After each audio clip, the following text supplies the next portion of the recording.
Hi everyone. Hope you are fine and safe at home. We can't go outside for shopping, for picnic, to the school, to the relatives' house, anywhere. We are simply sitting in the house, right? Do you feel bored? But I know all of you felt bored at the starting of this pandemic situation. But now we all overcame that situation. We all adopted all these circumstances, right? Okay, now let's wait for a better future. Anyway, I know all of you like to travel. Me too. Where do you want to go? To a big city? Or to the museum? Or to the park?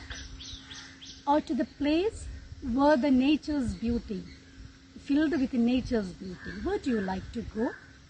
I know some of you like the village. I too like the village. That is why we have made our home in a hilly area, as you see in the nature walk video in the previous class. There is our own land around our home. What are the characteristics of such places? Can you tell? What are the characteristics?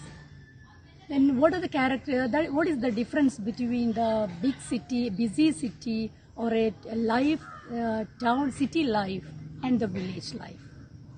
What are the characteristics of the village part or the hilly area, the life in the village? എന്തെല്ലാം പ്രത്യേകതകളാണുള്ളത്? നഗരജീവിതത്തിൽ നിന്ന് different ആയിട്ട് ഇങ്ങനെയുള്ളൊരു ലൈഫിൽ, ഒരു പ്രകൃതി രമണീയമായ ഒരു ലൈഫിൽ നമ്മൾ നിൽക്കുമ്പോൾ പ്രത്യേകതകൾ എന്തൊക്കെയാണ്? Okay, can you tell me?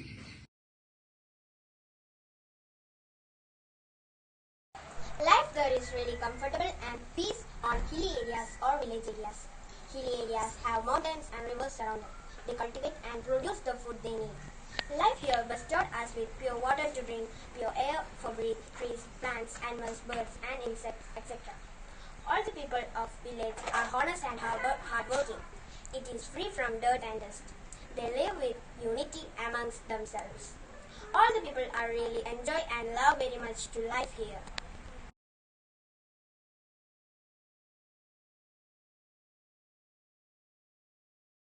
Hi! Good evening friends and teachers. The characteristic of village life. The village is a community whose members have a sense of we feeling. Their relation is intimate.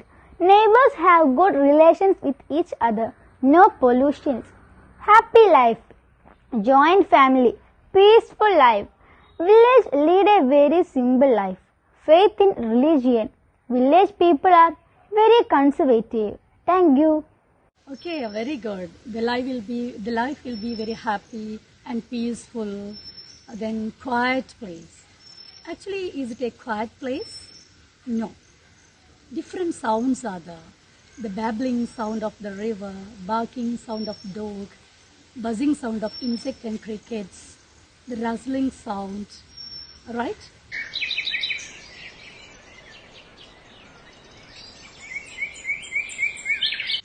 And then the life will be very comfortable. No sound pollution. The roaring sound of the vehicles, that will not be there. And the air will be very fresh. We will get fresh air. No water pollution, no sound pollution, no air pollution. Right? I think all of you are living in such places. Some of you are living in such places. Now it is our duty to protect the nature as it is, as for the survival for our own survival, right? That is, we have already discussed in the last class in connection with the Environment Day, right? Okay. Now here is a story of a little boy who lives with his parents on a hilly area. He lives on a hill, small hill. In front of his house, a very beautiful place. At a far distance, a big mountain. He heard from the villagers that there is a river on the other part of the mountain. Now there are a lot of fishes, small rocks in that river. The water is crystal clear. The boy wants to see that river, because he had never seen such a river in his life. That is, he wants to go there. He wants to go there. Now, he wants to experience that river, want to touch, want to feel that coolness of that water, everything. He wants to experience everything of that river. Okay? Now, he decided to go to see that river. Now, he is getting ready to go alone. He has no company. He is going alone. Now let me ask a question. Then do your parents allow you to go to a distant place alone? Never. They won't allow you. Then what will you do? Then you will go there in the absence of parents.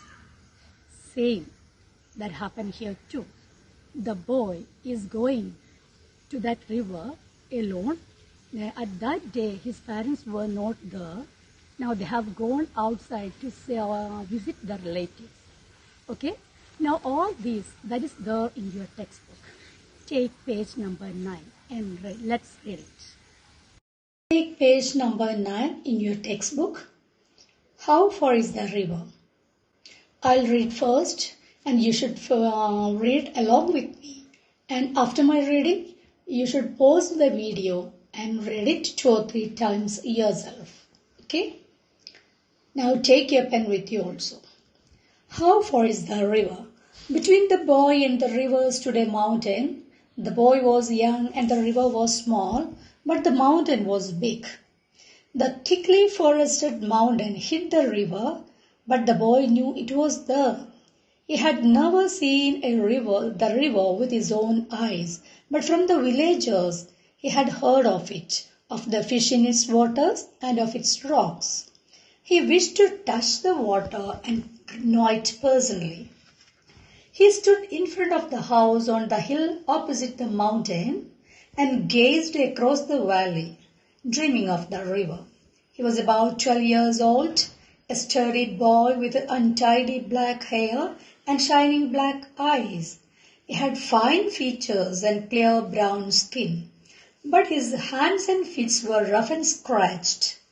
He was barefooted, not because he couldn't afford shoes, but because he liked the feel of warm stones and cool grass. It was 11 o'clock and he knew its parents wouldn't return home till evening. There was a loaf of bread he could take with him, and on the way he might find some fruits. Okay, there are some new words. You please take your pen with you and let's underline those words in your textbook. First of all, here hid. Hid. And the second one, sturdy. Here is a sturdy. And the next one, that is feet not scratched.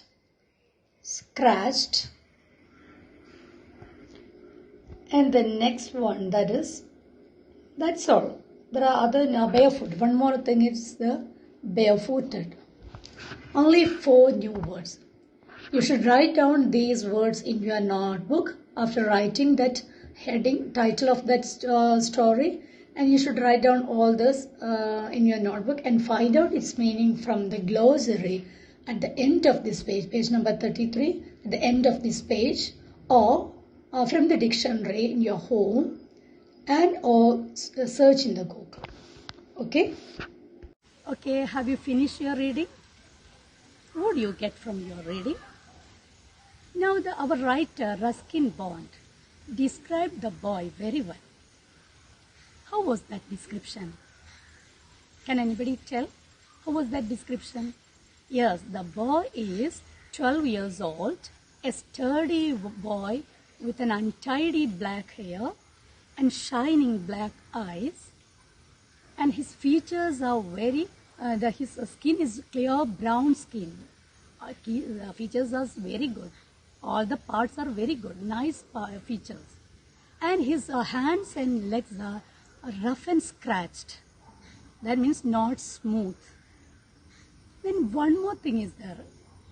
One more description. Can you tell what is it?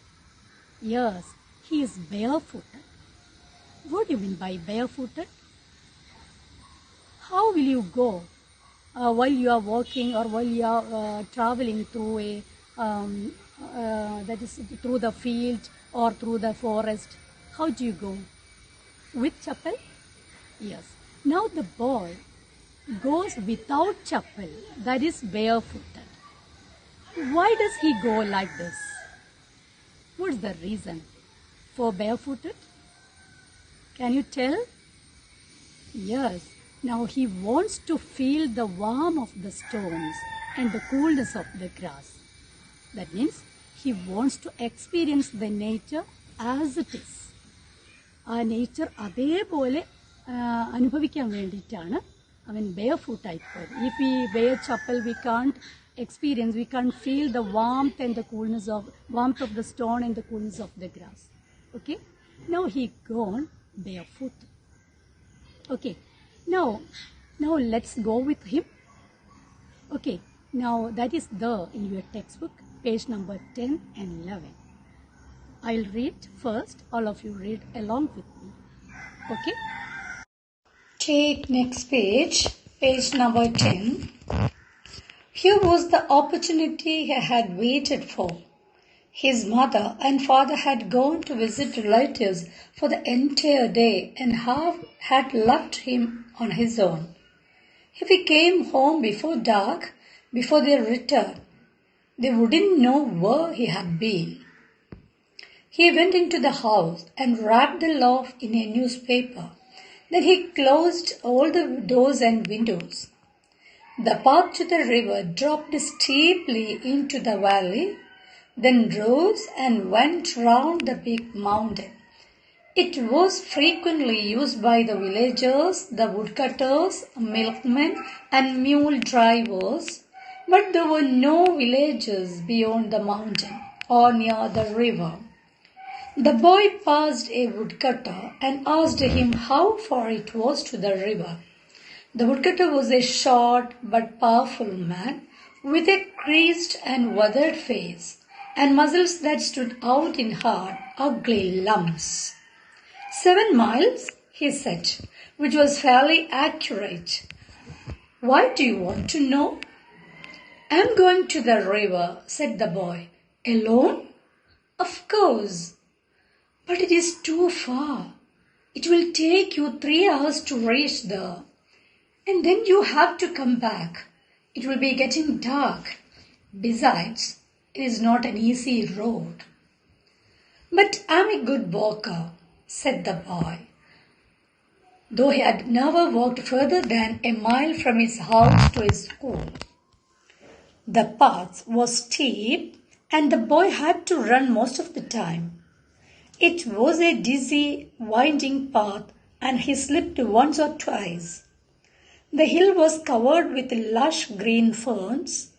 The trees were wound with creepers, and a great wild dahlia suddenly reared its golden head from the leaves and ferns. Soon the boy was in the valley, and the path straightened out and rose. He met a girl who was coming from the opposite direction. Okay, take a pen. Let's underline. And the first one, that is entire day. Entire here, entire. And the next one, wrapped.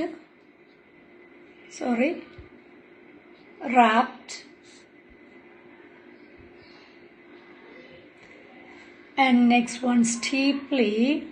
Here, steeply. Then move on. The next one, that is creased. Here, creased. Then one more thing, that is weathered. And lumps. Here also lumps. And the next one, that is dizzy. Here. Next one, dizzy. dizzy. And the next one, that is lush. Here, lush. And one more is creased. Reared. Reared. Here, reared. That's all for new words. And find out this from the glossary. Write it down in your notebook also. Okay? A very small part is also there in the next page, page number 11. Let's read that too. Okay, she held a long curved knife with which she had been cutting grass. The bangles she wore made music when she moved her hand, and it was as though the hand spoke a language of their own. How far is it to the river? Asked the boy. The girl had obviously never been to the river, or she may have been thinking of another one because she said 20 miles without any hesitation. The boy laughed and ran down the path. A parrot suddenly screeched, flew lower over his head. A flash of red and green. The bird disappeared amongst the trees. A trickle of water came from the hillside, and the boy stopped to drink. The water was cold and sharp but very refreshing. However, it seemed to have the effect of making him more thirsty. The sun was striking his side of the hill, and the dusty path became hotter. The stones scorching the boy's feet. He was sure he had gone halfway. He had walked for over an hour. Okay, take a pen. Some new words are there. Let's underline that too. You know what is curved knife? Curved knife, like a curve. It is curved. Okay, and the next one, that is hesitation.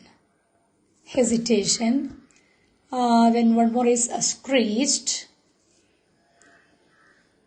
Then another one, tickle. Then another one, striking. And then striking, that's a very familiar word. Now another one, that is scorching. Scorching his feet. Okay, that's all the new words. Find out it from the glossary. And you should read it 2 or 3 times now itself. Okay, have you finished your reading? Have you underlined all new words? Now find out all the meaning from the glossary or from the dictionary and write down in your notebook. Okay, now I'll ask some comprehension question in the next class. Okay, that's all for today. Thank you.